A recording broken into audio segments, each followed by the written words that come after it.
Guys, it's Llama again. You can see that, over the past 2 days I've grown a little bit more. My castle is now level 9. But, something bad just did happen. Our whole alliance was attacked by another alliance called B2F, which, if I show you guys on the alliance ranking, alliance power rank. So you see B2F is number 4 alliance. They have 30,000 power. We have just over 10,000, so they're 3 times more powerful than us. So, normally after an attack like that, we would all totally be burning. The only way that, we could survive an attack like that is because we are an alliance, and that we're all close together. So, this game has a mechanic where you can infinitely reinforce each other after a battle starts. So, that's really the only way that a small alliance can stand up against a big alliance. So, last time I talked a little bit about, getting ready to create a strong account by, investing in cavalry, making sure all your farms are built and things like that. But I would say that actually the single most important thing that you can do is make sure that you are in an alliance that can protect you from day one. So, let me tell you then this video a little bit about how I found my alliance. So basically when I joined, I went into this alliance list. And you can see all the potential alliances that you could join here. It's probably a pretty good bet that top alliances are not going to want brand new players. Usually if a game has already been established for a while, they'll have some sort of power minimum or something like that. So you don't just want to go blindly applying to places. You can check that here because each alliance has an alliance wall they can write. So like HYR, this alliance, you can see first of all that it's not an English alliance. It says English here. That's because the game hasn't added different language settings options yet. But you can tell by their notice that this is a German alliance. And then, this 300k, I assume, means minimum 300k power. And then with NLD, they specifically, even though it's in English, they still say you need to speak Dutch, and they require 250 power. TCK, this is finally an English alliance, but, it requires 200k. And even after playing for 3 or 4 days, I'm nowhere near that.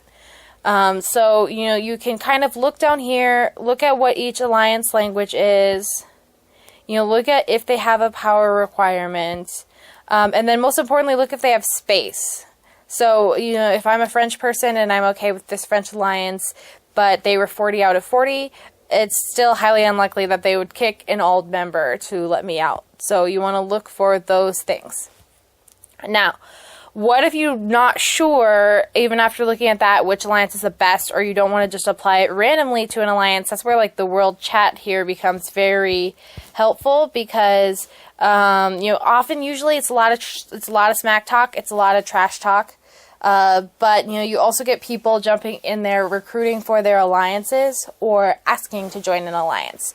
So you can also use it the way I did, which is to kind of try to draw some attention to yourself. So on my very first day, I got on and I posted something on there that was like HYR and NLD.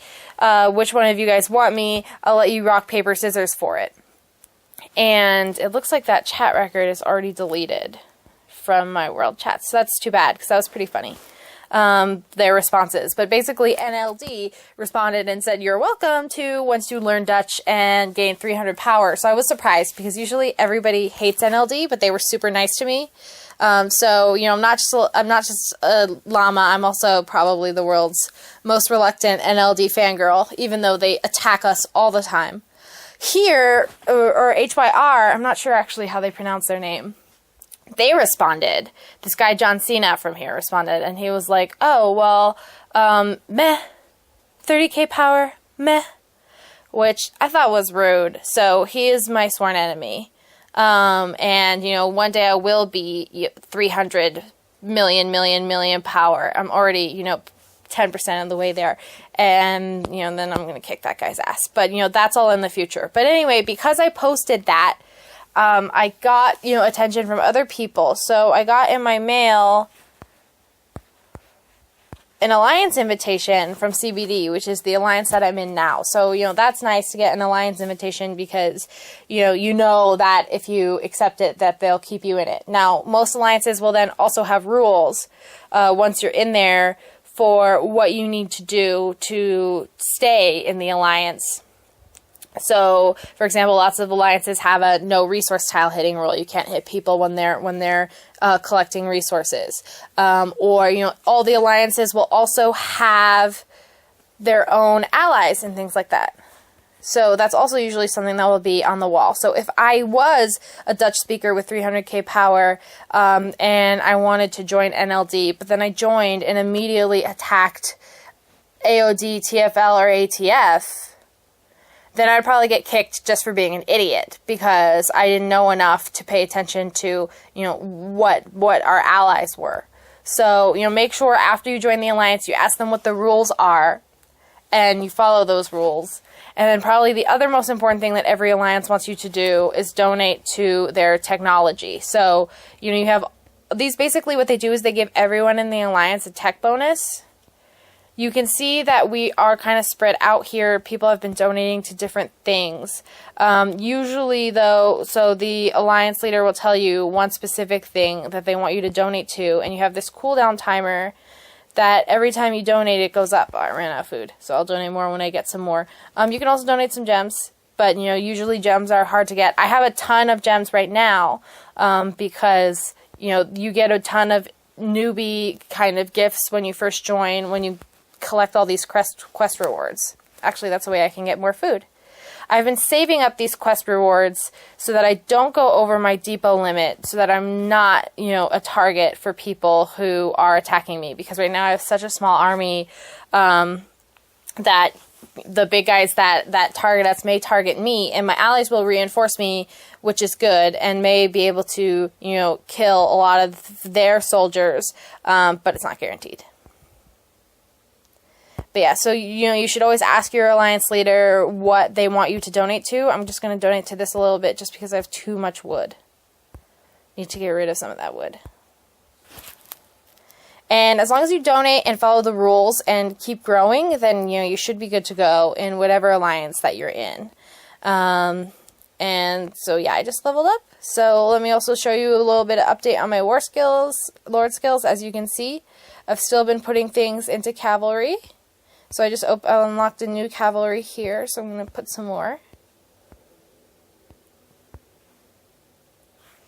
Yeah, and in terms of that, I guess the last tip that I have for you guys, our alliance, so I heard from one of the deputies that our alliance is kind of, the outcast alliance a little bit, that we are, really close together and really protect our own, but, targeted a lot by the big guys, maybe because we are a smaller alliance in the top 10, they want to knock us out of the top 10.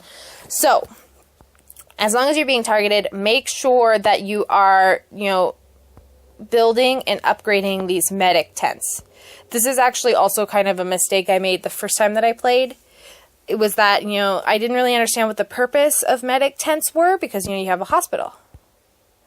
But really the deal is that the medic tents increase the amount of wounded that you can have. So when someone attacks your city, your soldiers aren't killed, they're just wounded.